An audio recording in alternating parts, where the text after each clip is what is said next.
আপনারা হাসিনা কার্ড খেলবেন আর বাংলাদেশের সাথে বন্ধুত্বপূর্ণ সম্পর্ক চাইবেন, দুটো বিপরীতমুখী। এইভাবে কূটনৈতিক সম্পর্ক থাকে না। এই দেশে অস্থিরতা সৃষ্টির জন্য যে সমস্ত বয়ান দিয়ে যাচ্ছেন সেটা আমাদের অভিযোগ রইল। 1979 থেকে 2024 পর্যন্ত যতবারই গণতন্ত্র বিলুপ্ত হওয়ার পথে গিয়েছে, হুমকির পথে গিয়েছে, ততবারই দেশনেত্রী বেগম খালেদা জিয়া এবং পরবর্তীতে আমাদের নেতা জনাব তারেক রহমানের হাত ধরে গণতন্ত্রের মুক্তি হয়েছে। দেশনেত্রী বেগম খালেদা জিয়া তার অবিরাম সংগ্রামের কারণে আপসীন দেশনেত্রী, তখন আপসীন নেত্রী বলতেন, দেশনেত্রী তারপরে খেতাব পেলেন। 90 গণতন্ত্র মুক্ত হলো। বহুদলীয় গণতন্ত্রের পথে আরেকটা মাত্রা যুগ হলো, আমরা সংসদীয় গণতন্ত্রের পথে আসলাম, তাও দেশনেত্রী বেগম খালেদা জিয়ার সময়। তারপরে কেয়ারটেকার সরকার আসা, তাও তার সময়। এরপরে 2001 সালের গভর্নমেন্টের পরে বিভিন্ন ষড়যন্ত্রের কারণে বাংলাদেশে 111 সৃষ্টি হল। সেই 111 বেনিফিশিয়ারি কে? ফেসিস্ট শেখ হাসিনা। সেই 111 এবং ফেসিস্ট শেখ হাসিনা, তাদের মধ্যে যোগসূত্র আছে।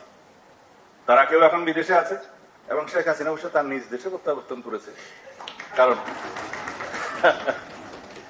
আওয়ামী লীগের আবার অনেক প্রত্যাবর্তন দিবস আছে, তার পিতার আছে, তার ছেলের আছে, তার মেয়ের আছে, তার নিজের আছে, খালি প্রত্যাবর্তন করে। কিন্তু এইবার সঠিকভাবে প্রত্যাবর্তন করেছে, এটা নিজ দেশে প্রত্যাবর্তন। এখন ওখান থেকে কথা বলছে। আমি দুই একটা পত্রিকা আজকে বসে বসে দেখছিলাম, কালকে সময় পাইনি, আমি বিভিন্ন জায়গায় শহরে ছিলাম।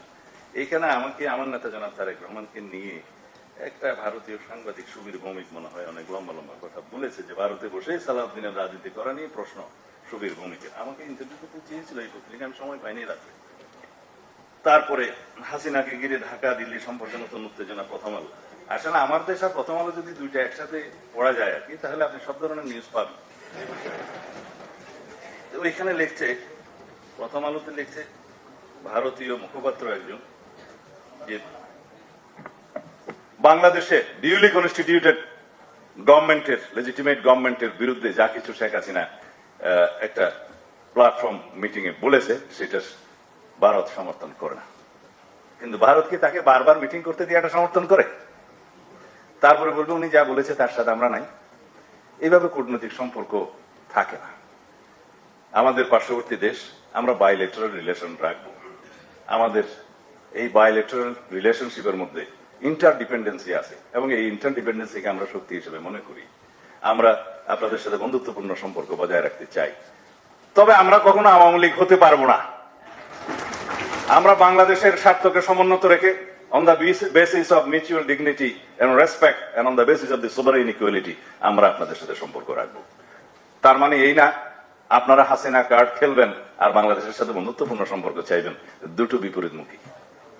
আশা করি ভারতীয় কর্তৃপক্ষ, ভারত সরকার বিষয়টি বুঝবেন। এখানে বলা হচ্ছে জনাব তারেক রহমান এবং সালাউদ্দিন সাহেব ভারতে বসে, তারেক রহমান লন্ডনে বসে যদি রাজনীতি করতে পারে, হাসিনার দোষ কি? হ্যাঁ, হাসিনার দোষ আছে। আমরা কেউ ফেসিবাদী ছিলাম না। আমরা গণতন্ত্রের জন্য সংগ্রাম করতে করতে আমাদেরকে জোরপূর্বক নির্বাসন করা হয়েছে। এটা হচ্ছে হাসিনার সাথে আমাদের ব্যবধান। আর হাসিনার সাথে আমাদের আরো ব্যবধান আছে। ভারতের পার্লামেন্টে জয়শঙ্কর সাহেব বক্তৃতা দিলেন যে বাংলাদেশের সাবেক প্রধানমন্ত্রী ভারতে আশ্রয় নিয়েছে, তিনি যোগাযোগ করেছেন, তিনি পালিয়ে গিয়েছেন এবং হিন্ডন এয়ারপোর্টে আপনাদেরই একজন মন্ত্রী পর্যায়ের মানুষ, নেতা, তাকে অভ্যর্থনা জানিয়েছেন। এগুলো আমাদের সাথে ব্যতিক্রম আছে। আর আমাদেরকে বস্তাবন্দি করে হাত পা চোখ বেঁধে তারপরে বস্তা সহকারে ওখানে ফেলে দিয়েছে, এই ব্যতিক্রমগুলো আছে। হাসিনা তো বাংলাদেশের পার্লামেন্টে ইলিজিটিমেট প্রধানমন্ত্রী হলেও কিছু বক্তব্য দিয়েছে তো এই দেশের ইতিহাসে, যেগুলো লিখিত হয়ে আছে। তিনি বলেছিলেন, আপনাদের সবার মনে আছে, যে ভারতকে যা দিয়েছেন তা নাকি চিরদিন মনে রাখবে। তা হাসিনা ভারতকে যা দিয়েছেন তা চিরদিন মনে রেখেছে বলেই তো এখন আশ্রয়টা দিছে। এটা তো রেসিপ্রোকাল। এই ব্যবধানগুলো তো আছে। আমার নেতা জনাব তারেক রহমান দীর্ঘ 17 বছরের নির্বাসিত জীবনে একটা ডেমোক্রেটিক কান্ট্রি থেকে দল পরিচালনা করেছেন, সেই দেশের আইন মান্য করে। সেই দেশ এবং বাংলাদেশ কখনো ডেমোক্রেটিক কালচারের বিরুদ্ধে কখনো কথা বলেনি। কিন্তু শেখ হাসিনা তার বক্তব্য এই দেশে প্রচার করতে দেয়নি, আদালতকে ব্যবহার করেছে। এখন যদি কোন পতিত স্বৈরাচার, ফেসিস্ট, গণহত্যার জন্য যিনি দায়ী, যিনি এই দেশে মানবতা বিরোধী অপরাধ করেছেন, জাতিসংঘের রিপোর্ট মধ্যে 1400-র বেশি মানুষকে হত্যা করেছেন, সেখানে নারী শিশুর ভাগ ছিল 13 কি 14%। এবং আসমান থেকে হেলিকপ্টার থেকে গুলি করে এই দেশের জনগণকে হত্যা করেছেন। এরপরেও কি তাকে ডেমোক্রেটিক কালচারের কোন নেতা হিসেবে ভারত স্বীকৃতি দিতে পারে? এই প্রশ্ন আমাদের রইল। তার দিল্লিতে বসে তৎপরতা চালানোর যে অভিযোগ আমাদের বাংলাদেশের গণতান্ত্রিক কালচারের বিরুদ্ধে, গণতন্ত্রের বিরুদ্ধে, এই দেশের মানুষের বিরুদ্ধে, এই দেশে অস্থিরতা সৃষ্টির জন্য যে সমস্ত বয়ান দিয়ে যাচ্ছেন, সেটা আমাদের অভিযোগ রইল। এই দায়িত্ব ভারত এড়াতে পারে না।